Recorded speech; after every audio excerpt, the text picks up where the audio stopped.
नमस्कार, स्वागत है आपका आवाज़ अड्डा की इस खास पेशकश में। और आप सबको, सभी दर्शकों को, सभी एनालिस्ट को विजयदशमी की बहुत बहुत शुभकामनाएं। राजनीति पे, सामाजिक विद्यों पे, अर्थशास्त्र पे हम लोग बहुत चर्चाएं करते रहते हैं, लेकिन बीच बीच में मैं कुछ ऐसी बातें करना चाहता हूं जो सीधे हमारे इन्वेस्टमेंट से जुड़ी हों, आपके फ़ायदे की हों। और ऐसे शुभ मौके पर तो बिल्कुल बनता है कि स्टॉक्स पिक्स पे सीधे बात की जाए। और कुछ ऐसा देखिए माहौल भी बन गया है कि एक ज़बरदस्त रैली मार्केट में देखने को मिली है, ग्लोबल मार्केट में रैली बनी है, तो हमें इसका फ़ायदा उठाना चाहिए। और लोग तरह तरह की शॉपिंग कर रहे हैं, तो हमने सोचा हम आपको शेयरों की शॉपिंग करा दें। तो इसी मकसद से इस शो का नाम भी हमने रखा है दशहरा पिक्स, कि इस विजयदशमी के मौके पर आप अच्छे अच्छे स्टॉक्स खरीदें, जिससे आपके पोर्टफोलियो में लक्ष्मी जी का वास हो जाए हमेशा के लिए। तो आज हमारे साथ जो मेहमान हैं, जो हमारी मदद करेंगे आपकी मदद करने के लिए, उनसे अब मैं आपका परिचय करा दूं। हमारे साथ हैं अरिहंत कैपिटल के डायरेक्टर आशीष माहेश्वरी जी। जाना पहचाना चेहरा है और बहुत ही बढ़िया स्टॉक पिकिंग के लिए जाने जाते हैं। इसके साथ ही हमारे साथ हैं सर्वेंद्र श्रीवास्तव।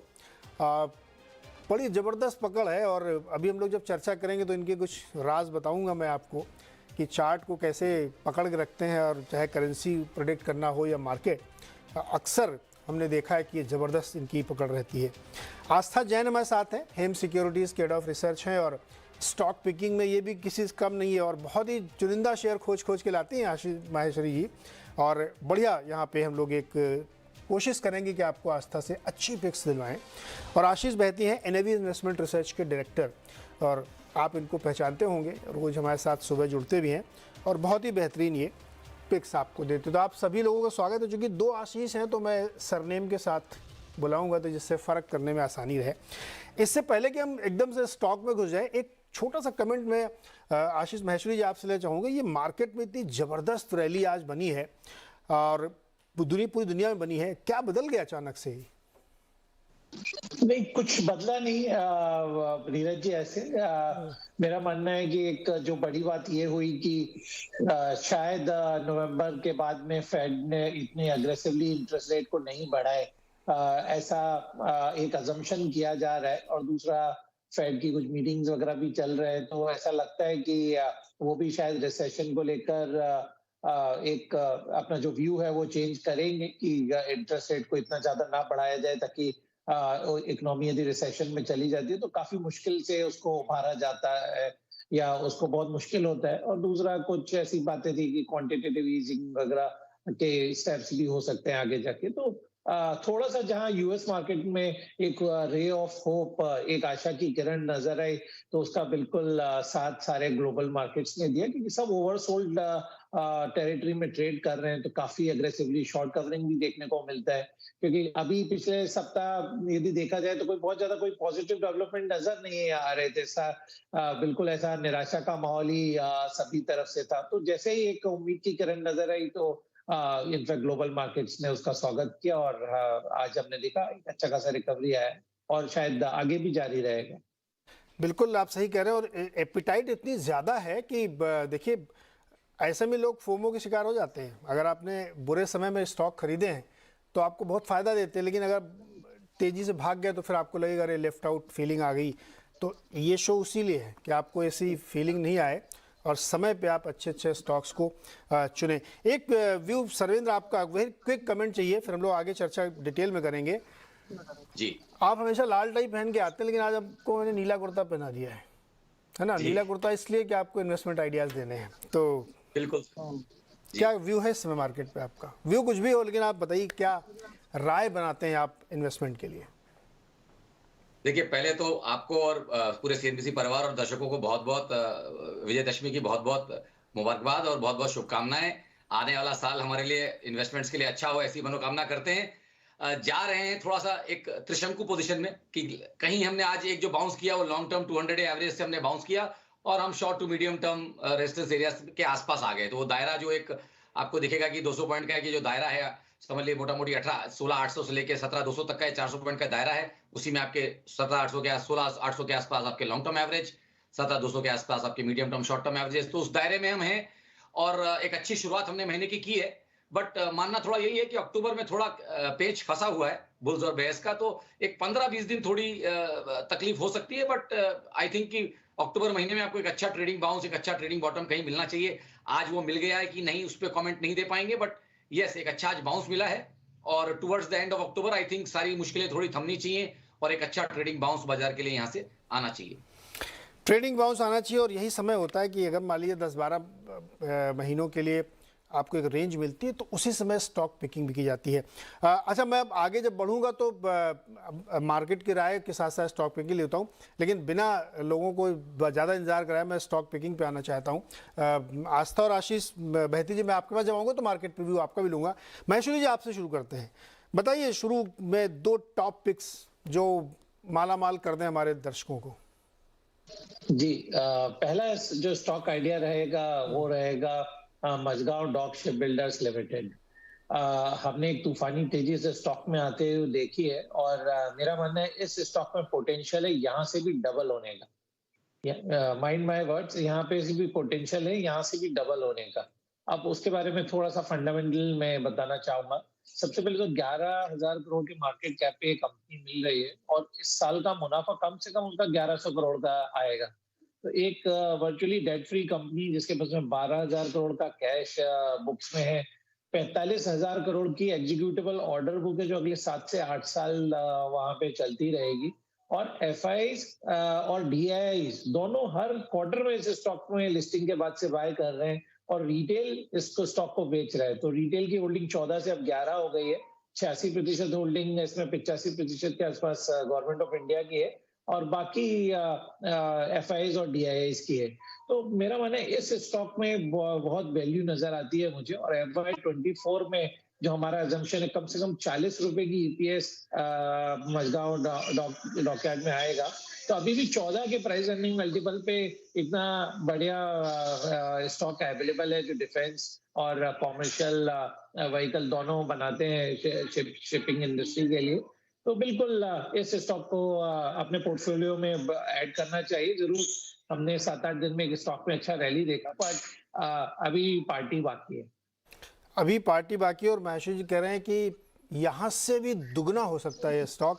इस तरीके के स्ट्रॉन्ग बैलेंस शीट है और फंडामेंटल्स हैं तो रखना चाहिए। अच्छा, बड़ा फ्लेवर में भी आजकल महेश्वरी जी ये सब जो डिफेंस से रिलेटेड और शिपिंग से रिलेटेड, डॉकयार्ड से रिलेटेड स्टॉक्स हैं। तो महेश्वरी जी की पहली पसंद मझगांव डॉक। दूसरा स्टॉक महेश्वरी जी? जी, दूसरा स्टॉक रहेगा बैंकिंग सेक्टर से। मेरा मानना है इस लेवल पे आईडीएफसी फर्स्ट बैंक को बिल्कुल अपने पोर्टफोलियो में जगह देना चाहिए।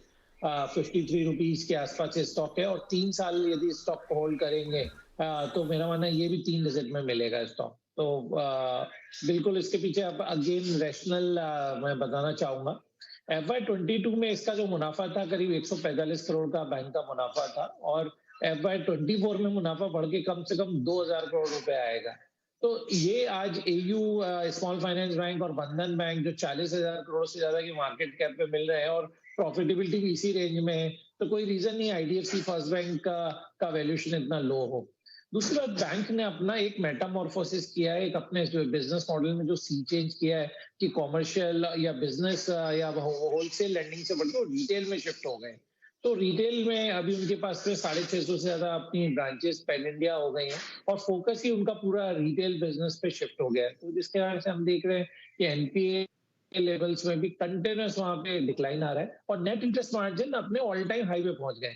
तो मेरा मानना है करीब 6.5% तक के net interest margin IDFC bank अगले 2 साल में रिपोर्ट कर सकता है और अभी भी मार्केट प्राइस जो बुक वैल्यू देखूं तो 1.7 पर मिल रहा है। तो काफी वैल्यू है इस स्टॉक में। इस स्टॉक को भी बिल्कुल मिस नहीं करने की सलाह रहेगी। महेश्वरी जी, 6.5% के एनआईएम तो मेरे ख्याल में इंडस्ट्री के हाईएस्ट होंगे, सस्टेनेबल होंगे? हाँ बिल्कुल, यदि आप रिटेल बिजनेस में जाते हैं तो बिल्कुल ये मार्जिन सस्टेनेबल है। तो ये मार्जिन सस्टेनेबल नहीं रहते यदि आप होलसेल लैंडिंग करते हैं जहाँ पे 10-10 बेसिस पॉइंट की मारामारी है। और आपने अभी देखा होगा कि इंटरेस्ट रेट का आरबीआई ने 3 बार बढ़ा दिया तो आपके जो होम लोन और सारे लोन्स महंगे हो गए, पर डिपॉजिट 50 बेसिस पॉइंट ही बढ़ाया है बैंक ने। तो अपना नेट इंटरेस्ट मार्जिन को ये बिल्कुल प्रोटेक्ट करके बैंक चल रहे हैं अभी, क्योंकि क्रेडिट की डिमांड ज्यादा है तो वहां पर उसका यूटिलाइजेशन कर रहे हैं, इसलिए इनके हाई रहेंगे। ओके, तो मझगांव डॉक और आईडीएफसी फर्स्ट, जहां पे रिटेल लेंडिंग की तरफ बैंक का ज़्यादा रुझान है, जहां पे मार्जिन्स अच्छे होते हैं और जहां पे बुक थोड़ा सा ज़्यादा स्ट्रांग हो जाती है, क्योंकि वहां पे डिफ़ॉल्ट बल्क में नहीं होता, कोई छोटे छोटे लोन होते हैं, तो वो ज़्यादा रिस्क को मैनेज करने में आसानी होती है। इसलिए आईडीएफसी बैंक पसंद है। और महेश्वर जी कह रहे हैं 3 डिजिट में जा सकता है, मतलब मोटे तौर पे 100 रुपये से ऊपर का लक्ष्य हो सकता है यहाँ पे। अभी 50-55 रुपये के आसपास ये ट्रेड करता हुआ दिख रहा है। तो दूसरी पसंद आईडीएफसी फर्स्ट की ये है यहाँ पे। सर्वेंद्र, आपके बताइए 2 बढ़िया पिक। देखिए नीरज जी, यहाँ पे एक रैशनल तो पहले बोल दूं, जहां बात ये आ गई कि हमको बाजार में थोड़ी सी 15-20 दिन के लिए नरमी लग रही है और हम यहाँ मल्टी मंथ कॉल ले रहे हैं, तो जो फिल्टर्स यहाँ यूज किए हैं, पहली बात तो वो स्टॉक जिन्होंने multi month multi quarter corrections कर लिए हैं ऊपर से धीमे धीमे या तेजी से जैसे भी, और तकरीबन 50% या उससे ज्यादा ये अपने हाई से घट चुके हैं, तो हम यहाँ पे थोड़ा सा डिफेंसिव फ्लेवर लेके जा रहे हैं। प्लस ये सारे स्टॉक अपने 52 वीक लोज या 100 वीक लोज के आसपास मिल रहे हैं, तो तकरीबन 1 से 2 साल के लोज के स्टॉक हैं ये। इन्होंने पीछे से मल्टी मंथ करेक्शंस किए हुए हैं और 50% या उससे ज्यादा के करेक्शंस पे बैठे हैं, तो हम थोड़ा सा सेफ्टी और डिफेंसिवनेस के साथ खेलते हुए जा रहे हैं, क्योंकि एक लंबा ट्रेड यहाँ पे लेना है against the current prevailing trend जो कि ग्लोब में चल रही है। तो पहला ट्रेड उसमें से है मेरा बीपीसीएल, और मैं चाहूंगा कि इसको धीमे धीमे एक्यूमुलेट करें। मैंने यहाँ पे जो टारगेट रेंजेस रखी हैं, मेरा मानना है कि अगर आप बीपीसीएल एक्यूमुलेट कर रहे हैं तो आप यहाँ पे इसको एक्यूमुलेट करेंगे, और आपकी एक्यूमुलेशन की जो रेंज रहेगी वो तकरीबन रहेगी 280 से 310 के बीच में। आप यहाँ पे बीपीसीएल को एक्यूमुलेट करेंगे और आप यहाँ पे स्टॉप लॉस जरूर लगा के रखेंगे 257.40 पे डेली क्लोजिंग बेसिस पे, और इसको आप एक्यूमुलेट करिए। टारगेट्स यहाँ पे रहेंगे नेक्स्ट 9 से 12 महीने के लिए तकरीबन 390 से लेके 400 के लिए। तो एक बढ़िया 1:2 रिस्क रिवॉर्ड, एक मीडियम रेंज अगर आप पकड़ते हैं कि हम कहते हैं कि एवरेज आप इसको 310 के आसपास इसको कवर करिए, 300 के आसपास, तो आपको एक बढ़िया 1:2 का रिस्क रिवॉर्ड यहाँ पे मिलेगा। सर्वेंद्र, जो दूसरा ट्रेड है वो है, और यहाँ पे सर्वेंद्र ये बताइए कि लखनऊ के लोग इतने डिफेंसिव कब से होने लगे? सर डिफेंसिव, अब देखिए डिफेंसिव तो हैं, डिफेंसिव होने खुल के खेलिए महाराज। जी जी, नहीं खुल के ही खेल रहे हैं सर। 1:2 के रिस्क रिवॉर्ड के बढ़िया ट्रेड दे रहे हैं। सब ट्रेड्स के रिटर्न आप देखिए, तकरीबन आपको 30% और अबव 50% तक के आपको रिटर्न्स यहाँ मिलने चाहिए, और डिसेंट 1:2 का रिस्क रिवॉर्ड है। एज अ टेक्निकल एनालिस्ट हम कोशिश कर रहे हैं कि इस करंट रेंज में से जो बेस्ट हमको लग रहा है वो हम निकाल के लाएं, और 9-12 महीने तक सेफली आप खेलें। हम ये भी चाहते हैं कि आपका स्टॉप लॉस भी नहीं हिट हो, तो आउट परफॉर्मेंस कहीं पनिश हो सकती है, इसलिए हम थोड़ा सा सेफ्टी को ढूंढ के, जहां पे अच्छे करेक्शंस पूरे हो चुके हैं, हमें जो लग रहा है कि इनके medium term bottom in place में है, तभी हम कॉल दे रहे हैं, नहीं तो हम वैसे कॉल नहीं देंगे। हमें लगता है कि बीपीसीएल का बॉटम 280 और 310 के बीच में बन जाएगा, इसके 70-80% प्रोबेबिलिटी है, उसके नीचे ये जाएगा नहीं, इसके लिए हम ये ट्रेड दे रहे हैं। और टारगेट भी बढ़िया आ रहा है 390-400 का, 257.40 पे आप यहाँ पे एक स्टॉप लॉस लगा के रखेंगे बीपीसीएल के लिए। दूसरी चीज है गेल जी, दूसरा स्टॉक है गेल। यहाँ पे भी हमको लगता है कि आपको बढ़िया एक 50% करेक्शन के बाद, बढ़िया एक 7-8 क्वार्टर का साइडवेज करेक्शन करने के बाद ये स्टॉक मिल रहा है। 2-2.5 साल से अगर आप देखें तो बहुत ज्यादा 85 के नीचे गया नहीं है, और हमेशा वहां से सपोर्ट इसके अच्छे आते हैं, और इसकी जो रेंज है ऊपर में इसको 120 तक लेके जाती है। तो यहाँ पे भी हमारी बाय की राय है, आप 80 to 88 के बीच में इसको एक्यूमुलेट करिए। 68.40 का आप यहाँ पे क्लोजिंग ओनली स्टॉप लॉस रखेंगे, और मुझे लगता है कि ऊपर में यहाँ आपको 120 से 125 के टारगेट्स गेल के लिए आते हुए नेक्स्ट 9 से 12 महीने में दिखेंगे। तो 2 सरकारी कंपनी और तेल और गैस क्षेत्र की है विशेष नज़र बनी हुई है सर्वेंद्र की।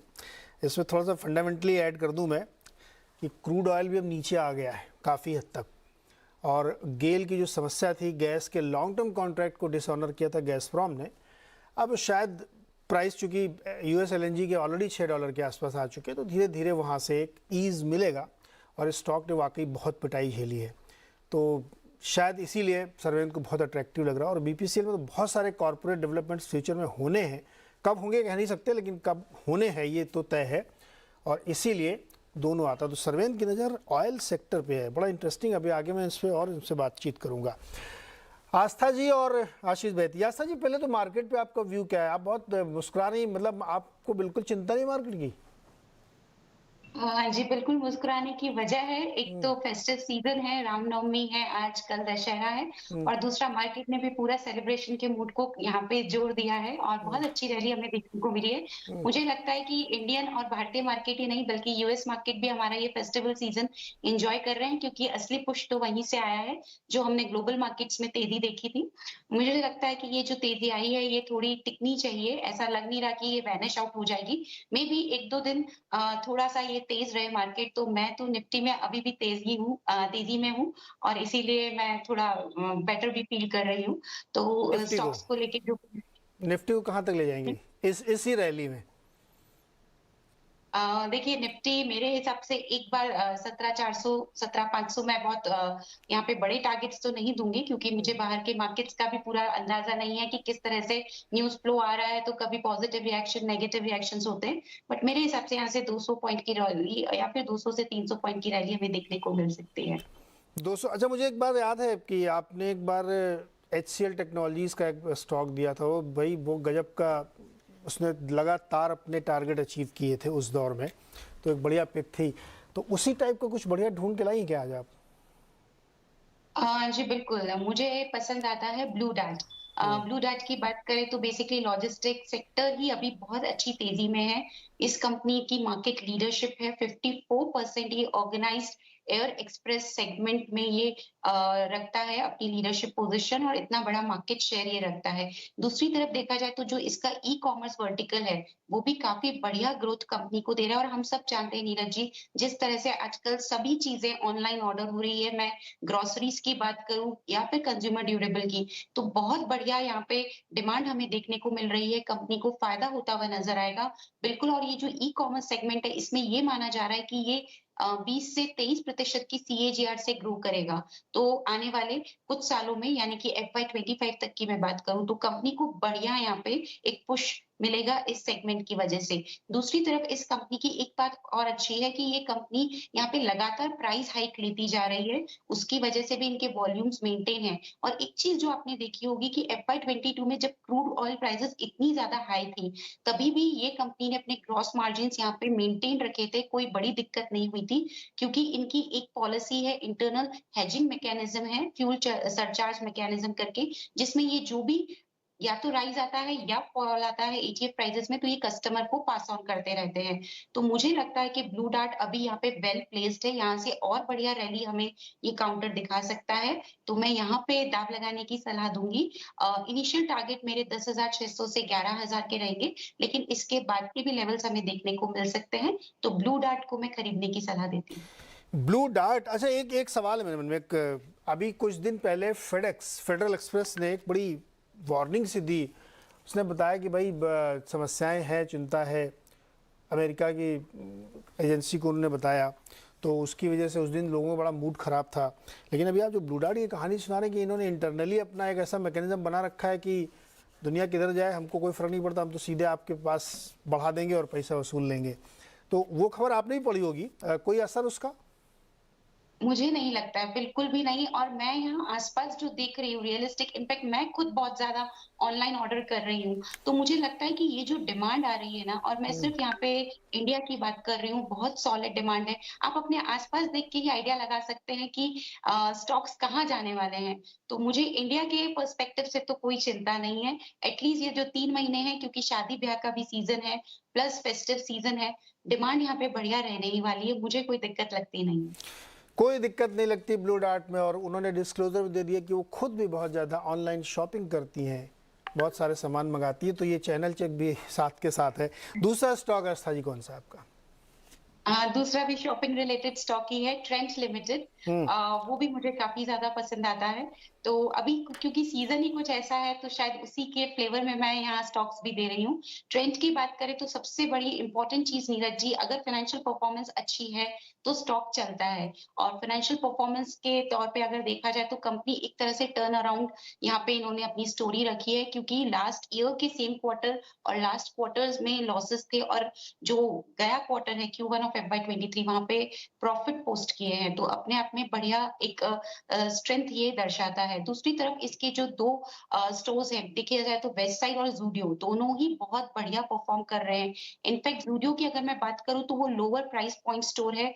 I think less than rupees 500 तक के वैल्यू के लिए आप वहाँ जा सकते हैं। तो ये जो स्टोर फॉर्मेट है ये काफ़ी सॉलिड है और इसने यहाँ पे दुगुना रेवेन्यू किया है अपने 3 वर्षों में और इनफैक्ट दुगने स्टोर्स भी हुए हैं ज़ूडियो के।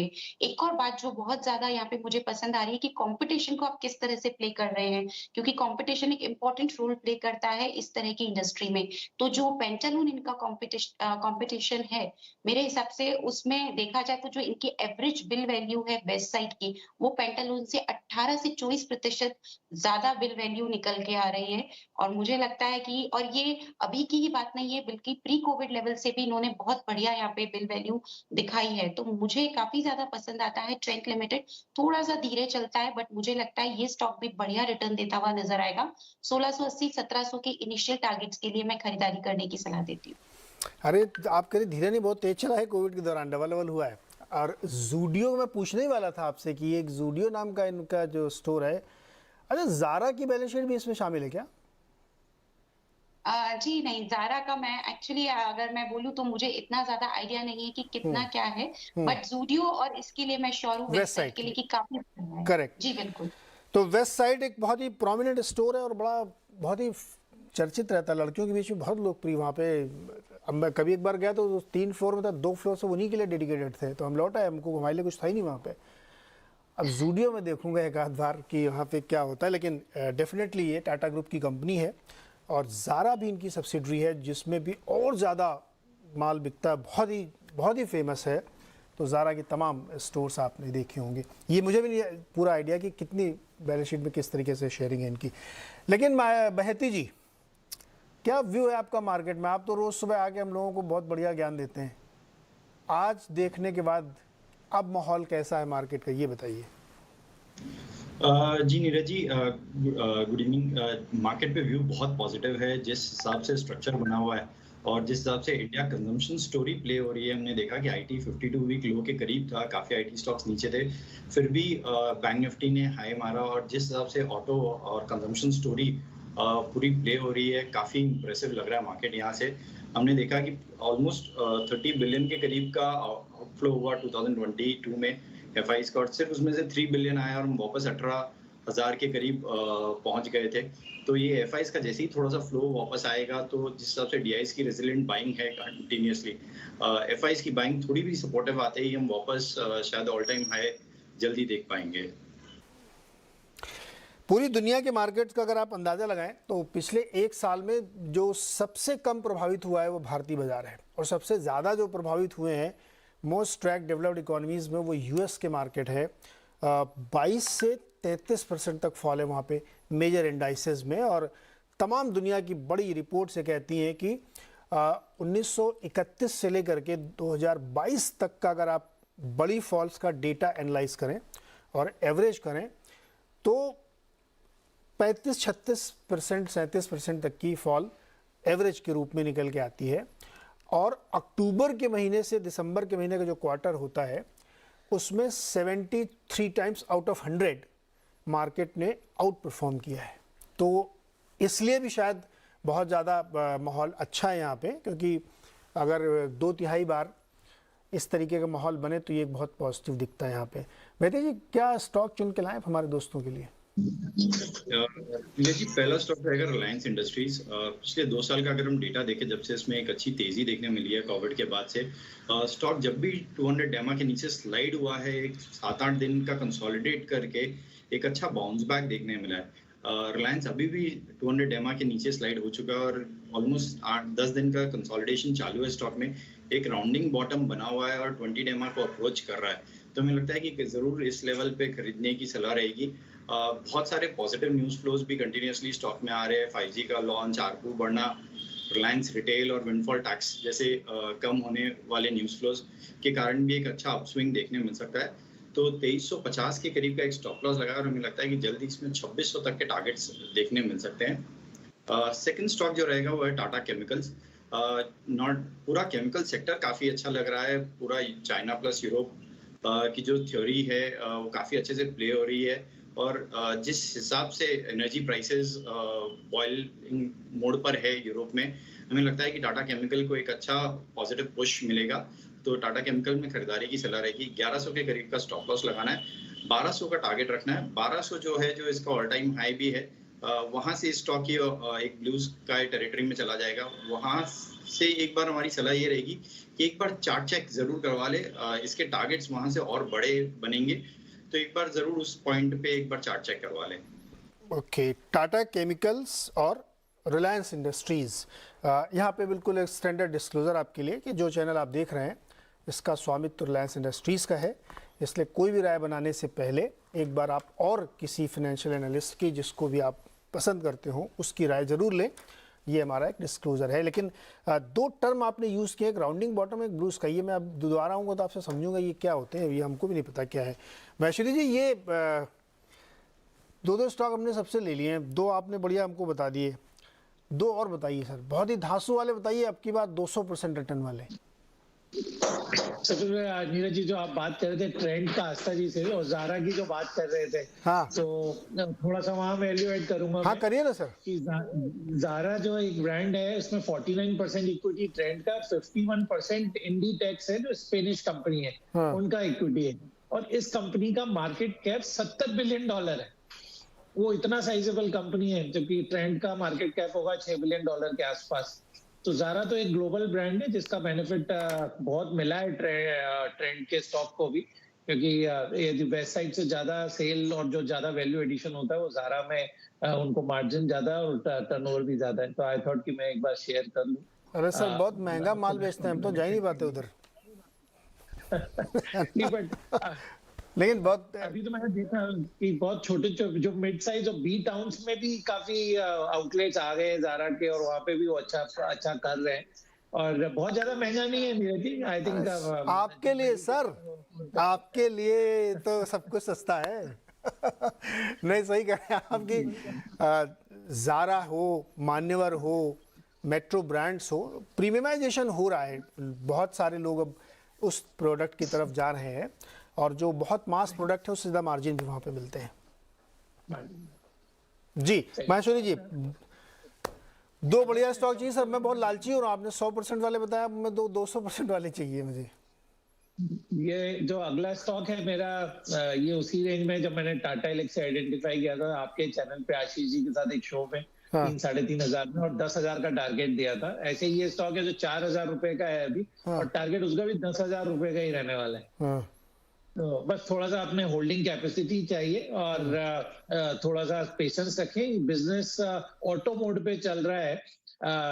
कंपनी का नाम है सोलार इंडस्ट्रीज इंडिया लिमिटेड। इस कंपनी के बारे में बहुत ज्यादा बात नहीं करते, बट फंडामेंटली मैं आपको बताना चाहूंगा, इस कंपनी का जो प्रीवियस ईयर का जो टर्नओवर में जो ग्रोथ देखने को मिली है, 2,500 करोड़ से इस साल 4,500 करोड़, और अगले साल में, इस साल के जब तक एंड होगा, करीब 6,500 करोड़ का कंपनी का जो टॉप लाइन है वो हो जाएगा। जो मुनाफा था वो 250 करोड़ के आसपास था, फिर 450 करोड़ इस साल में हुआ, पिछले साल हुआ, इस साल 650, और अगले साल में 1,000 करोड़ से ज्यादा मुनाफा इस कंपनी का क्रॉस हो जाएगा। अब रीजन ये है, जो एक्सप्लोसिव के दाम है उसमें करीब 75 से 80% की ग्रोथ देखने को मिली है पिछले एक साल में, और काफी शॉर्ट सप्लाई में ये एक्सप्लोसिव अभी हो गए हैं। तो ये कंपनी जो है ये मेजर एक्सपोर्ट्स के थ्रू अपना रेवेन्यू डिराइव करती है, तो वहां तो बेनिफिट है। कोल इंडिया के नंबर 1 सप्लायर है, और अभी डिफेंस और स्पेस सेक्टर में भी कंपनी ने डाइवर्सिफाई किया है। कंपनी का शेयर होल्डिंग पैटर्न देखें तो करीब 73% शेयर प्रमोटर्स के पास में है, और जो एफआईआईज और डीआईएस के पास में करीब 21% होल्डिंग है। तो सिर्फ 4% की होल्डिंग यहाँ पे रिटेल निवेशकों के पास में है, और रिटेल निवेशक जैसे जैसे स्टॉक बढ़ रहा है वहां अपनी होल्डिंग कम कर रहे हैं, जबकि उनको बढ़ाना चाहिए इस स्टॉक के फंडामेंटल्स को देखते हुए। तो मेरी सलाह रहेगी कि इस छोटी इक्विटी की कंपनी, क्योंकि 18 करोड़ की सिर्फ शेयर कैपिटल है, इस स्टॉक को बिल्कुल मिस नहीं करें, और इस दशहरे से अगले दशहरे तक रखें। आपके पोर्टफोलियो में बिल्कुल रॉकेट, फुलझड़ी सब दिखाई देंगे। 1 साल का आप वेटिंग पीरियड रखें इस स्टॉक में। रॉकेट, फुलझड़ी सब दिखेंगे, सोलार इंडस्ट्री। अच्छा महेश्वरी जी, इस तरह की जो कंपनीज होती है उसमें मोट बहुत स्ट्रांग होता है, नई एंट्री बड़ी मुश्किल होती होगी, क्योंकि जिस सेगमेंट में काम करते हैं वहाँ पे जल्दी परमिशंस, लाइसेंस या एंट्री बैरियर होता होगा, तो ये इनके लिए एक बड़ा हेज का काम करता है कि मोड बहुत तगड़ा क्रिएट हो जाता है।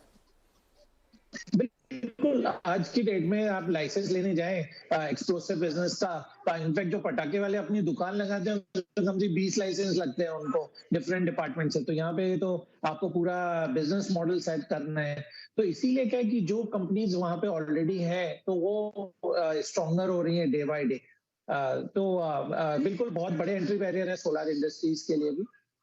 एंट्री बैरियर है और स्टीडी ग्रोथ पे है और टाटा एलेक्सी बनने की क्षमता रखता है सोलर इंडस्ट्रीज। ये हो गया तीसरा। चौथा बताइए महेश्वरी सर। ये भी ऐसा ही होना चाहिए, 4,000 से सीधे 15,000 20,000 तक जाए। अब ज्यादा लालची हो रहे हैं ग्रीड का कोई अंत नहीं है। नहीं आप बताइए, जो आपको अच्छा लगे वो बताइए। तो ये स्टॉक रहेगा इंडियन होटल। मेरा मानना है अभी भी ये स्टॉक 340 रुपए के आसपास बिल्कुल बाय करना चाहिए और इस स्टॉक में पोटेंशियल है 600 से 700 रुपए जाने का भी। सबसे पहले तो बहुत सारे लोगों को मालूम नहीं होगा कि एक इंडियन मल्टीनेशनल कंपनी है जो 10 कंट्रीज में इनके होटल्स हैं। और इनफैक्ट मैं अभी यूएस यात्रा पर भी गया था तो मैंने देखा वहां पे न्यूयॉर्क में भी उनका होटल है, वहां मालूम पड़ा कि सैन फ्रांसिस्को में भी होटल है। और वहां जब मैंने विजिट किया तो मालूम पड़ा उनका होटल जाम्बिया तक में उनका एक प्रॉपर्टी है। तो काफी अच्छा उनके पास में बुके है। इंडियन मल्टीनेशनल कंपनी वो बन गए हैं। और बड़ा एक सी चेंज हुआ है कि जो 6,500 करोड़ के आसपास का उनका डेट था वो कम हो के अगले 2 साल में करीब 1,000 करोड़ रह जाने वाला है। और जो मुनाफा उनका जो प्री कोविड लेवल 350 करोड़ का पीक था, मेरा मानना है 2025 में मुनाफा कम से कम 1,500 करोड़ रुपए का मुनाफा इंडियन होटल की तरफ से आपको देखने को मिलेगा। तो बिल्कुल इस स्टॉक को भी अपने पोर्टफोलियो में जगह अभी भी दे। तो जो ऊपर के 3 स्टॉक्स आपको दिख रहे हैं, Mazagon solar, IDFC first bank, उससे कमाइए और घूमिए, इंडियन होटल्स के ताज ब्रांड में रुकिए और फिर पैसा भी इसमें लगाइए तो और बढ़िया आपको घूमने को गया। वैसे इस वक्त जो है टूरिज्म की थीम बहुत ही ज़बरदस्त है और इंडियन होटल्स के मैनेजमेंट ने भी कुछ दिन पहले, महेश्वरी जी ने डेफिनेटली उसको ज्वाइन किया होगा, इन्वेस्टमेंट कॉल की थी इन्वेस्टर्स के साथ, तो उसमें बहुत डिटेल में उन्होंने समझाया था कि वो कैसे रूम टैरिफ इंक्रीज़ कर रहे हैं, कैसे इन्वेंट्री को मिनिमाइज़ कर रहे हैं, कैसे वो अपनी प्रॉपर्टीज मैच कर रहे हैं। वो बहुत ही इंकरेजिंग थी। उसके बाद मैंने उनके मैनेजमेंट से बात भी की थी, तो सचमुच वो बहुत ही ज़बरदस्त बात उन्होंने रखी थी। तो इंडियन होटल अगला स्टॉक है जो जहाँ पर आपको निवेश कर सकते हैं और एक ज़बरदस्त प्रॉफिट आप कर सकते हैं। इस वक्त ये थीम वाकई बहुत फ्लेवर में है। छोटा सा एक ब्रेक लेना है मुझे, ब्रेक से लौट के आएंगे तो अभी तो बहुत सारे तर्कश के तीर बाकी मेहमानों के पास।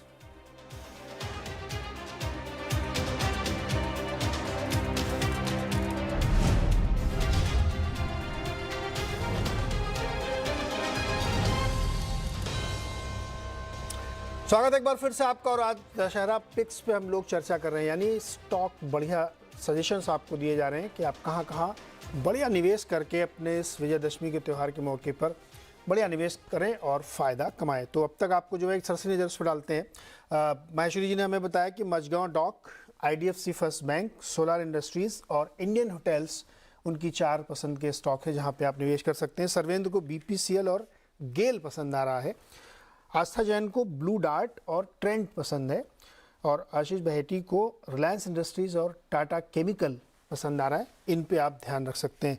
महेश्वरी जी आप कह रहे थे ना कि ज़्यादा लालची नहीं होना चाहिए। मैं जब शो करने आ रहा था कुछ लोगों ने कहा कि यार मांगो तो बड़ा मांगो, जब बहुत बड़ा मांगोगे तो थोड़ा उससे छोटा तो मिल ही जाएगा।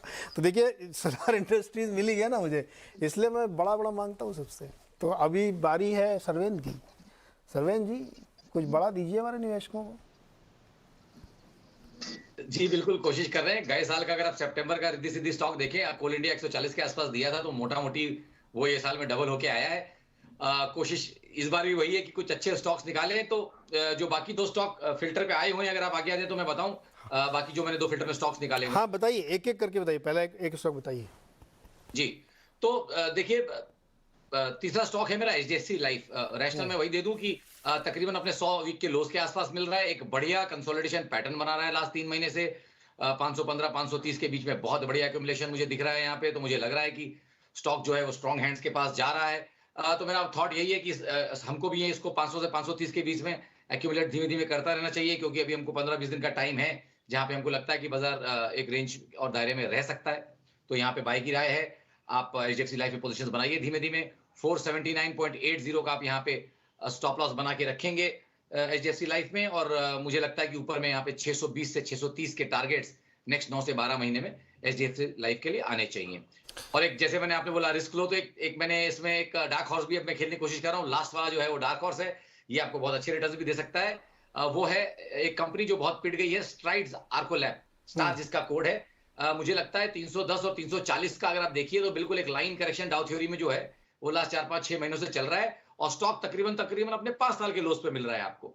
तो मुझे लग रहा है कि यहाँ पे डेफिनेटली आप देखिए तो आपको दिखेगा कि थोड़ी स्ट्रॉन्ग हैंड्स की बाइंग मुझे लग रही है कि एक्यूमुलेशन जोन में चल रही है, और आप इसको अच्छे से अगर यहाँ पे एक्यूमुलेट करते हैं 310-340 की रेंज में, तो मेरा मानना है कि ऊपर में तकरीबन 500 से 520 के स्तर आपको यहाँ स्टार के लिए ऊपर में आते हुए दिखने चाहिए 9 से 12 महीने में। तो यहाँ पे भी बाय करने की राय है। सरविंद, ये बताइए कि जैसे एचडीएफसी लाइफ है, लोग 10 साल 15 साल 20 साल की पॉलिसी खरीदते हैं, ये 20 साल के लिए स्टॉक खरीदा जाए क्या?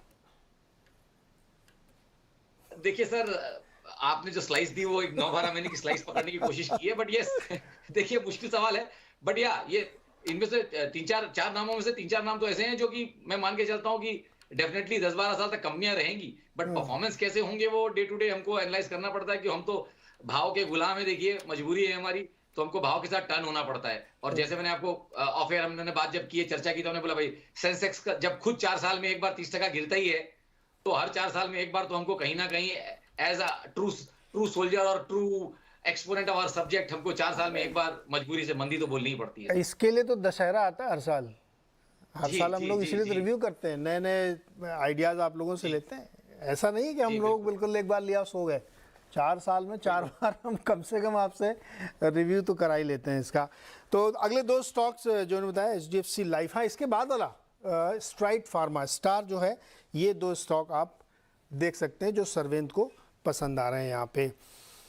आस्था जी, शॉपिंग तो होगी काफ़ी ब्लू डार्ट और ट्रेंड के जरिए, अब इसको कंज्यूम भी करना है, बताइए अगला स्टॉक। जी बिल्कुल, अगला स्टॉक भी मेरा थोड़ा सा फेस्टिव सीजन से रिलेटेड ही है और ट्रेवलिंग से रिलेटेड ही है। आशीष जी ने यहाँ पे इंडियन होटल बोला, तो मैं ओरिएंटल होटल में यहाँ पे दाव लगाने की सलाह दूंगी। टिकट साइज स्मॉल है, मेरे हिसाब से ये काउंटर भी बहुत सॉलिड रह सकता है आने वाले टाइम में। और सबसे बड़ी बात है कि इंडियन होटल जो है वो बेसिकली एक तरह से देखा जाए तो एसोसिएट कंपनी ही है ओरिएंटल होटल की। अब अगर मैं ओरिएंटल होटल की बात करूँ तो क्यों पसंद आता है, सबसे पहले again financial performance robust. In fact इस बार का जो क्वार्टर गया था Q1 FY23, उसमें तो इन्होंने हाईएस्ट एवर प्रॉफिट्स यहाँ पे पोस्ट करके दिखा दिए थे। दूसरी तरफ देखा जाए तो ऑक्यूपेंसी जो रेट्स हैं वो भी काफी अच्छी खासी बढ़ रही है, क्योंकि मेरे हिसाब से 15% से ऑक्यूपेंसी लेवल्स बढ़े हैं होटल के, और वहीं एवरेज रूम रेट जो है वो 30% से इजाफा करती हुई नजर आई है, जो कि मुझे लगता है कि काफी इंपॉर्टेंट है। ये पैरामीटर्स हैं और ये फाइनेंशियल परफॉर्मेंस में और ज्यादा यहाँ पे आगे मजबूती दिखा सकते हैं। ओरिएंटल होटल की बात करें, क्योंकि इंडियन होटल के साथ ये एसोसिएटेड है, तो इंडियन होटल एक स्ट्रेटेजी पे वर्क कर रहा है आह्वान 2025। और जब कोई भी कंपनी इस तरह की एक स्ट्रेटेजी, उनके दिमाग में एक पूरा एक स्ट्रेटेजी रहती है, लॉन्ग टर्म प्लान्स रहते हैं, तो वो काफी ज्यादा यहाँ पे हमें कॉन्फिडेंस देती है कंपनीज के स्ट्रेटेजीज को लेके, आउटलुक को लेके। तो मुझे लगता है उसका फायदा भी ओरिएंटल होटल को यहाँ पे नजर आता हुआ नजर आएगा हमें, उसका फायदा भी। So all and all oriental hotel मुझे पसंद आता है। 95 के टारगेट के लिए मैं खरीदारी करने की सलाह दूंगी, लेकिन इसके ऊपर के भी स्तर हमें आगे जाते हुए देखने को मिल सकते हैं। दूसरा स्टॉक जो पसंद आता है वो बैंकिंग क्षेत्र का दिग्गज पब्लिक सेक्टर बैंक है SBI। उसके बारे में हम सब जानते हैं, लेकिन क्योंकि अभी बैंकिंग स्टॉक्स काफी ज्यादा यहाँ पे चल रहे हैं, तो एक सेफ प्ले मैं यहाँ पे SBI में देखती हूँ, और मुझे लगता है कि ये भी बहुत बढ़िया यहाँ पे मजबूती दिखाएगा, क्योंकि अभी जो नतीजे आएंगे मैं उनमें काफी ज्यादा ऑप्टिमिस्टिक हूँ। बैंक के जो पहले नतीजे थे वो भी बहुत बढ़िया थे। इनकी सिर्फ रिटेल लोन बुक ही नहीं बल्कि SME और एग्री लोन बुक भी बहुत बढ़िया ग्रोथ दिखा रही है, 10% से ज्यादा की। और देखा जाए तो किसी भी बैंक का सबसे इंपॉर्टेंट स्तंभ होता है एक तो लोन और एक डिपॉजिट्स, और दोनों में ही बहुत सॉलिड हमें ग्रोथ आगे जाते हुए भी देखने को मिलेगी। इनफैक्ट मैं 13% की यहाँ पे CAGR एक्सपेक्ट कर रही हूँ आने वाले 2 साल में SBI के लोन बुक को लेके। So all in all SBI भी काफ़ी ज़्यादा अच्छा लगता है। एक अच्छी बात ये है कि कंपनी ने अपने यहाँ पे जो GNP और NNP रेशियोज़ हैं, उनमें एक गिरावट दिखाई है, स्पेशली जो NNPA रेशियो है, वो गिरावट दिखाई है, तो एसेट क्वालिटी सॉलिड है और आगे जाते हुए ये बैंक और भी अच्छा परफॉर्म करता हुआ नज़र आएगा। पहला टारगेट 620 का रहेगा, उसके बाद 680, 700 के भी लेवल्स हमें ये बैंक दिखा सकता है आने वाले लंबे समय में। तो SBI मेरा दूसरा पसंदीदा स्टॉक है इस कड़ी में। आशीष जी, एक सवाल है मेरा बैंक से जुड़ा हुआ। आशीष जी, आपसे भी मैं पूछूंगा, बैंक में अभी ब्याज दर बढ़ रहे हैं, काफ़ी आधा % बढ़ा दे रहे हैं, और हम लोगों का जो लोन ना तत्काल महंगा होता है, अगले सुबह जब खबर आ जाती है आधा % बढ़ गया भाई, डिपॉजिट रेट नहीं बढ़ते हैं इतने। तो क्या ये जो क्रेडिट ग्रोथ का इतना ज़बरदस्त परफॉर्मेंस दिख रहा है इस समय, ये बढ़ती हुई ब्याज दरों के साथ मेंटेन रहेगा आस्था जी? मुझे लगता है देखिए मेंटेन रहेगा, क्योंकि इसमें 2-3 पहलू और हैं। एक तो रिटेल की तरफ से डिमांड आ रही है, कोविड के बाद से हमने देखा है। दूसरी तरफ गवर्नमेंट ने जो अपना कैपेक्स पे यहाँ पे जोर दिया है, वो भी मुझे लगता है कि वो भी एक बहुत बड़ा पहलू रहेगा इस लोन ग्रोथ को यहाँ पे मेंटेन करने में, क्योंकि रिटेल के अलावा कॉर्पोरेट से भी हमें एक अच्छी ग्रोथ यहाँ पे देखने को मिलेगी, क्योंकि जब गवर्नमेंट अपना यहाँ पे कैपेक्स करती है तो वो पूरा ही फायदेमंद होता है बैंकिंग सेक्टर के लिए, और SBI जैसे दिग्गज बैंक के लिए ये काफी बढ़िया फायदा देता हुआ नजर आएगा। आशीष महसूरी सर, मेरी एक दुविधा दूर करें आप, इसी बैंक से ही जुड़ा हुआ सवाल है। दुविधा क्या है, मतलब वो कन्फ्यूज़न है। जैसे मैंने मारुति के मैनेजमेंट से बात की तो उन्होंने कहा कि 8.5 लाख गाड़ियों की बुकिंग है इस समय इंडस्ट्री वाइड, उसमें 4.5 लाख अकेले मारुति की हैं। ये बात सही भी है, बहुत सारे लोगों को आप देखिए ना, खूब गाड़ियाँ बुकिंग है तो ले रहे हैं वो लोग। फिर मैंने SBI के मैनेजिंग डायरेक्टर से बात की पॉलिसी के दिन कि भाई ये ब्याज दर इतनी महंगी हो रही है, क्या अभी भी लोग उतना ही लोन ले रहे हैं, होम लोन, पर्सनल लोन, तरह तरह के लोन। तो उन्होंने कहा कि होम लोन की ग्रोथ 18% चल रही है इस समय, मल्टी ईयर हाई पे है, बावजूद इसके कि टिकट साइज ऊपर है, मकान महंगे हो रहे हैं, सब कुछ है, लेकिन उसके बावजूद होम लोन की ये रफ्तार है। लेकिन नंबर्स पे जब जाओ आप तो डर लगता है कि अरे पता नहीं ब्याज दरें बढ़ रही, कैसा होगा। तो क्या ये एक डिस्कनेक्ट आप महसूस करते हैं कि जो ग्राउंड पे हम लोगों को दिखता है वो एकदम अलग होता है, जो यहाँ बहुत सारे ज्ञानी लोग बैठ के बताते रहते हैं कि ऐसा हो जाएगा वैसा हो जाएगा, डराते रहते हैं? देखिए नीरज जी, सबसे पहले तो आपने बात किया कार्स के बारे में, तो मेरा मानना है इस साल कम से कम 38 लाख गाड़ियां बिकेंगी 4 व्हीलर। और इसके अलावा आपने जो सेकंड हैंड मार्केट तो देखा ही नहीं कि करीब 20 लाख गाड़ियां वहां सेकंड हैंड भी एक्सचेंज हो जाएंगी इस साल में। तो मार्केट तो बहुत बड़ा है, पहली बात। दूसरी बात, आप इंटरेस्ट रेट कितना भी बढ़ा दें, 1-1.5% रेट बढ़ा दिया, तो क्या जो घर लेने वाला है वो अपना डिसीजन चेंज करेगा कि भाई 6.5 से मेरा होम लोन अब 7.5 हो गया, जो मेरा 1000 रुपीज पे पर लाख पे जो 670 रुपए का इंस्टॉलमेंट आता था अब 730 का आएगा।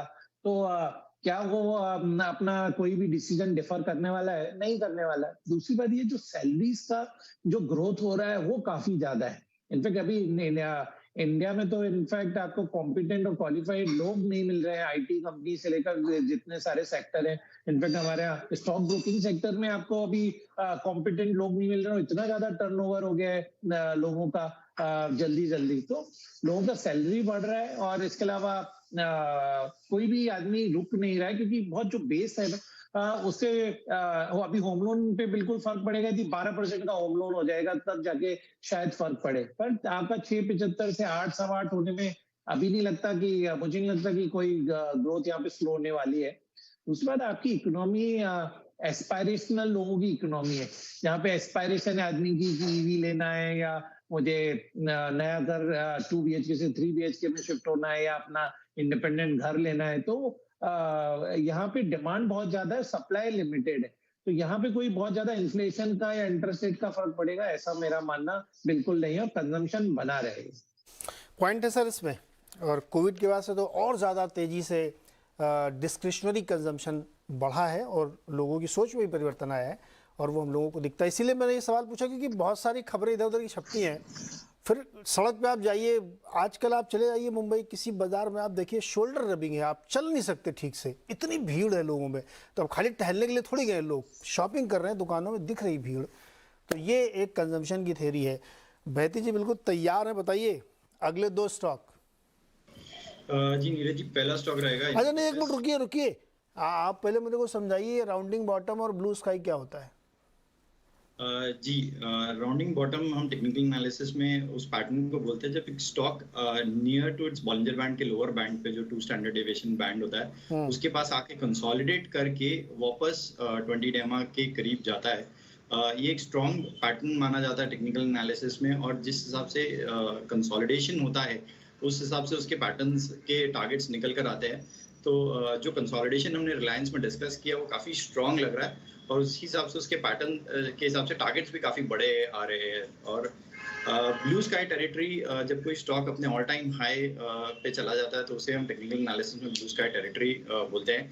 जनरली ये टेरिटरी ऐसा माना जाता है कि जहाँ पे पूरा कंट्रोल स्टॉक पे बुल्स का है और बेयर्स उस स्टॉक में हिम्मत नहीं करते हैं जल्दी से शॉर्ट करने का। स्टॉक में रेजिस्टेंस लेवल खत्म हो जाता है और स्टॉक एक अपस्विंग के लिए फुल तैयार रहता है। तो जनरली टेक्निकल एनालिसिस में ये माना जाता है कोई भी स्टॉक 52 वीक हाई और टाइम हाई पर है तो वो एक बाइंग का जोन उसे कंसिडर किया जाता है। ओके, तो ब्लू स्काई ये है। और राउंडिंग, अच्छा राउंडिंग बॉटम के लिए कोई टाइम फ्रेम भी लेते हैं, कितने समय का वो बना होना चाहिए? जनरली अगर हम डेली टाइम फ्रेम देख रहे हैं तो 12 से 15 कैंडल के बीच में एक राउंडिंग बॉटम बन जाना चाहिए, तब वो स्ट्रॉन्ग कंसिडर किया जाता है। और उसके बाद वो करीब करीब अपना 20 डेमा को वापस रीगेन करना चाहिए। वहां से हम बोलते हैं कि एक बाइंग वापस इंटरेस्ट उस स्टॉक में चालू होगा। ओके, और इस पैरामीटर पे रिलायंस आपको बनता हुआ दिख रहा है। अब बताइए अगले 2 स्टॉक्स। जी, इसमें पहला स्टॉक रहेगा इन्फोसिस। 1950 का हाई देखकर स्टॉक ऑलरेडी स्लाइड होकर वापस 1430 के करीब आ चुका है। ज़रूर हमने इसमें प्रेशर बहुत ज़्यादा देखा है, बट जो प्राइसिंग पे अभी अवेलेबल है काफ़ी इंप्रेसिव है। Q2 के नंबर्स वापस आने वाले हैं जो कि काफ़ी अच्छे रहेंगे, जो कि हमने एक्सेंचर के हिसाब से हम कोट कर रहे हैं कि नंबर्स अच्छे आने हैं, क्योंकि एक्सेंचर के नंबर्स अच्छे आए थे। ये स्टॉक्स में, पूरे IT स्टॉक्स में जो सेलिंग आई थी वो मेजरली आई थी एट्रेशंस के कारण, कि हमने इन्फोसिस में देखा था 24% का करीब 25% का एट्रेशंस नंबर्स आए थे, तब से इसमें स्लाइड हुआ था। अभी जिस हिसाब से वापस स्टार्टअप्स में एक फंडिंग विंटर आ गया है, हमने देखा है कि नैस्डैक की कंपनीज, फेसबुक जैसी कंपनीज, मेटा जैसी कंपनीज बोल रहे हैं कि हम हायरिंग क्लोज कर रहे हैं। तो इन्फोसिस के लिए एक अच्छा है कि जो इनका एट्रेशंस है वो काफ़ी कूल डाउन हो गया है और ऑर्डर बुक काफ़ी हेल्दी है। तो हमें लगता है कि यहाँ से एक अच्छा बाइंग स्पॉट बना हुआ है इन्फोसिस खरीदने के लिए। तो 1400 का एक स्टॉप लॉस लगाकर खरीदारी की सलाह रहेगी फॉर द इमीडिएट टारगेट। ये सारे जो मेरे स्टॉक्स है ये मिड टर्म है, 2 से मैक्सिमम 3 महीने के अंदर ये सारे टारगेट्स आते हुए दिखेंगे। कुछ शायद टारगेट्स दिवाली तक भी हम देखने मिल सकते हैं। तो 1500 के टारगेट के लिए इन्फोसिस में खरीदारी की सलाह रहेगी। सेकेंड स्टॉक है ICICI। अगेन अगर जिस हिसाब से डिजिटलाइजेशन हो रहा है, सबसे बड़ी बेनिफिशियरी बैंक्स ही है। हमने देखा है कि UPI पेमेंट एक काफ़ी सक्सेसफुल मोड रहा है, और इसमें फ्रंट लीड जो कर रहे हैं जिस पूरे डिजिटलाइजेशन ऑफ इकोनॉमी में, ये प्राइवेट सेक्टर बैंक कर रहे हैं। ICICI बैंक की बैलेंस शीट काफ़ी अच्छी हुई है। आशीष सर के काफ़ी बार मैंने कमेंट्री सुनी है कि उनकी बैलेंस शीट काफ़ी स्ट्रॉन्ग होती जा रही है एवरी क्वार्टर एंड क्वार्टर। तो इसमें भी खरीदारी की सलाह रहेगी। चार्टिंग के लिए भी बहुत अच्छा दिख रहा है, प्लेस्ड है। और जिस हिसाब से वापस एक आफ्टर फ्राइडे एक बाउंस बैक देखा हमने बैंक निफ्टी में और बैंकिंग स्टॉक्स में, अभी ये स्टॉक वापस काफ़ी अट्रैक्टिव हो गया है। तो 920 के टारगेट के लिए खरीदारी की सलाह रहेगी। 850 का एक स्टॉप लॉस इसमें मेंटेन करें। आप मानते हैं कि ICICI बैंक एक टेक्नोलॉजी कंपनी है, फाइनेंशियल ट्रांजैक्शंस भी ये करते हैं? जी Neeraj ji, not just ICICI bank, SBI भी अगर आप योनो ऐप देखेंगे और जिस हिसाब से SBI के योनो के डिजिटल हेड HDFC से आए हैं, और काफ़ी एक पूरा अलग सा SBI दिखता है। तो SBI और ICICI एक फिनटेक कंपनी की तरह हम इनसे मानते हैं।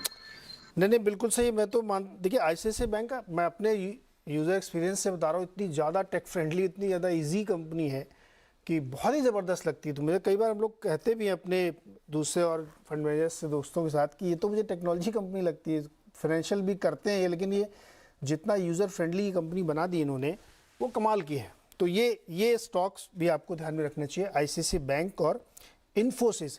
चूँकि आईटी की बात हो रही है तो उसका एक बहुत महत्वपूर्ण पहलू होता है करेंसी, और करेंसी के गुरुजी इस समय हमारे साथ बैठे हुए हैं। श्रीवास्तव जी कहाँ जाएगी करेंसी?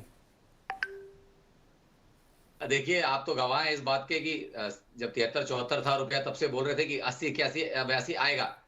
अब लग तो रहा है ये जो ब्रेकआउट हुआ 80 के ऊपर गैप से, वो गैप अभी थोड़ा सा बुलिश गैप जो ब्रेकआउट हुआ वो होल्ड कर रहा है फिलहाल, बट लग तो रहा है कि 81.5 और 82 पे जो अभी थक गया थोड़ा सा, तो ऐसा लग तो रहा है कि कहीं थक रहा है।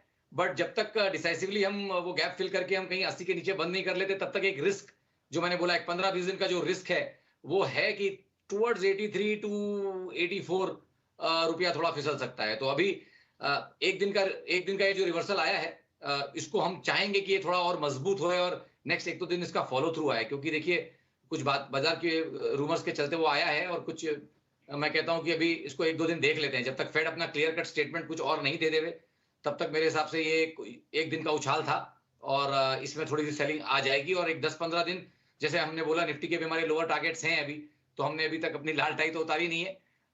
तो अगर या तो ट्रेलिंग स्टॉप लॉस हमारे ट्रिगर हो गए तब हम सोचेंगे, या तो हमारे 16,000 के 15,800 के टारगेट्स निफ्टी में आ गए, तो डेफिनेटली इस बार दिवाली के आसपास डेफिनेटली उम्मीद है कि लाल टाई पहने और एक आध साल तेजी होए। अरे आज तो मैंने उतरवा दी, आज तो नीला कुर्ता आ गया भाई साहब। जी, आज तो आपने उतरवा दी। अब ये है कि दिवाली का उतर गया और हरी टाई पहन लें, हमको भी उसी में मजा आता है सर। बिल्कुल। मास्टर जी, आपका रुपए पे कोई व्यू है क्या, करेंसी पे? नहीं, इससे पहले नीरज जी एक बात और मैं ऐड करना चाह रहा था जी। कि बजाज फाइनेंस के Q2 के नंबर्स देखिए जो अभी आए हैं, हाँ। लोन डिसबर्समेंट के 63 लाख के बजाय 68 लाख लोन उन्होंने इस क्वार्टर में डिसबर्स किए हैं, और 14,500 करोड़ का नया डिसबर्समेंट हो रहा है। तो मैं देखता हूँ कहाँ मंदी है, कहाँ कंजम्पशन कम हो रहा है, और कहाँ कोई इंडियन इकोनॉमी में इशू है। सबसे पहले तो आई थॉट कि मैं आपको बताना चाहूंगा कि ऐसे नंबर्स आ रहे हैं अभी कम लैंडिंग साइड पर। मैशर जी, आप बिल्कुल सही करें, मुझे करेक्ट करिए, मैंने ऐसा कहीं सुना है या पढ़ा है, मुझे एग्जैक्टली ध्यान नहीं आ रहा है कि बजाज फाइनेंस अपने आप को पूरी तरीके से पेपरलेस, डिमैट और एक टेक्नोलॉजी में कन्वर्ट कर देंगे, जिससे उनकी जो एफिशिएंसी है वो बहुत बढ़ जाएगी और कॉस्ट उनकी बहुत कम होगी। अभी भी जो उनकी जो भी कॉस्ट है, तो ये शायद एक, पता नहीं मुझे ध्यान नहीं रहा मैंने कहाँ पढ़ा है कि जनवरी के आसपास शायद ऐसा कुछ ट्रांसफॉर्मेशन प्लान है उनका, बजाज फाइनेंस का। जी, दो कंपनियां जो डिजिटल साइड में काफी अच्छा काम कर रही है, वो है पहला तो बजाज फाइनेंस और दूसरा है पूना वाला फिनकॉर्प, जिनका पूरा बिजनेस मॉडल ही फिनटेक पर बेस्ड है। तो यदि आपका फिनटेक पे बिजनेस मॉडल बेस्ड होगा, तब आपके लिए जो ग्रोथ है या जो आपके लिए पोटेंशियल है बिजनेस का, वो अनलिमिटेड है, क्योंकि आपको अपने कोई ब्रांचेस पे डिपेंडेंसी नहीं रखना है, और कस्टमर से आप डायरेक्ट इंटरेक्ट कर सकते हैं। तो अब आज की डेट में देखिए, हर मॉल में जो भी मोबाइल सेल हो रहा है या हर शॉप पे मोबाइल सेल हो रहा है, पहले आदमी खड़ा रहता था, वो आपसे डॉक्यूमेंट लेता था, अब कहीं कोई खड़ा नहीं रहता है। अब रिटेलर ही जो है वही सारे डॉक्यूमेंटेशन पूरा करके अपलोड करके आपको on the spot mobile phone, TV या जो भी आपको चाहिए वो दे देता है। तो उसके कारण से ये ग्रोथ देखने को मिल रही है। नहीं तो 68 lakh account in 1 quarter is phenomenal actually. तो मेरा बिल्कुल मानना ही है कि जो फिनटेक बेस्ड ऑर्गेनाइजेशंस हैं, उनको जो रिच वैल्यूएशन मिल रहे हैं वो आगे भी मिलते रहेंगे, और ग्रोथ भी बहुत देखने को मिलने वाली है। तो ये चर्चा का मकसद ये था कि आपको थोड़ा सा ज्ञान भी दिलवाएं, समझदारी बढ़वाएं आपकी, और आपको अच्छे अच्छे स्टॉक्स बताएं जिसके बारे में आप स्टडी करें, पढ़ें। अच्छा, आप लोगों में से कितने लोग हैं जो गरबा कर रहे हैं सर? हाँ, मुझे उनसे बात करना है, मतलब आस्था आप कर रही हैं कि नहीं आजकल? जी बिल्कुल, गरबा तो बहुत जरूरी है और बहुत ही बड़ा स्ट्रेस बस्टर है। आपको बताऊं नीरज जी, गरबा करने से बहुत स्ट्रेस, मतलब मेरा तो काफी स्ट्रेस निकल जाता है। बहुत ही एक तरह से बढ़िया ये एक एक्टिविटी भी हो जाती है। आपने सीखा कि नहीं? आप तो अब मुंबईकर हो गए हैं, नहीं सीखा? देखिए, थोड़ा बहुत तो हाथ पैर चला लेते हैं, बट सर अभी तो बाजार ही इतना गरबा डांस करवा रहा है, सुबह शाम 300 गैप ऊपर नीचे। फिलहाल तो गरबा बाजार में ही कर रहे हैं, और क्योंकि नहीं, मुझे लगा कि आशीष बहती जो कैंडल देख के उनको याद आ जाता होगा कि अभी गरबा करने जाना है। जी, है ना? अच्छा, आपने याद दिलाया कि दुखती रग ये है कि भाई गोल्ड सिल्वर पे भी ध्यान रखते हैं, तो 11:30 बजे तो MCX वाले 3:30 बजे एनएससी डांडिया बंद करवाता है तो फिर एमसीएक्स का डांडिया चालू हो जाता है। सर तो गोल्ड इसी सिल्वर ये की बात मत करिए, अभी घर में सुन रहे होंगे ना आपके लोग, भाभी जी लोग, तो समझ लीजिएगा फिर मैं खर्चा खर्चे- बैठ जाएगा। फिर मत कहिएगा कि हमने मैं गोल्ड, खर्चे इसलिए करा गोल्ड देता की हूं, चर्चा नहीं करी है। माहौल भी वैसा है कि करिए। गोल्ड कितना पड़ेगा आपको। आई थिंक आप जो बोल रहे थे ना बोल्ड कॉल, वो हमने आपके शो पे 15-20 दिन पहले दिया था, जब कोई गोल्ड सिल्वर की बात नहीं कर रहा था। जी। गोल्ड सिल्वर का समय आ गया है और नेक्स्ट 1.5 से 2 साल में गोल्ड और सिल्वर दोनों यहाँ से 50 से 60% एटलीस्ट यहाँ से बढ़ेंगे, जिसकी तो शुरुआत मुझे लो लगता है भैया, हो गई है। 2 बोनस तो- पिक्स, गोल्ड और सिल्वर जी। भी आपके रडार पे रहना चाहिए। समय एकदम बिल्कुल समाप्त रहना है और आप लोग फेस्टिवल का एंजॉय करिए, डांडिया करिए, मस्ती करिए, स्वस्थ रहना। रहिए, अपनी सेहत का ध्यान रखिए। बहुत बहुत शुक्रिया आप सभी लोगों का। विजयदशमी की सबको बहुत बहुत शुभकामनाएं। बेहतरीन पिक्स हमारे दर्शकों के लिए शेयर करें।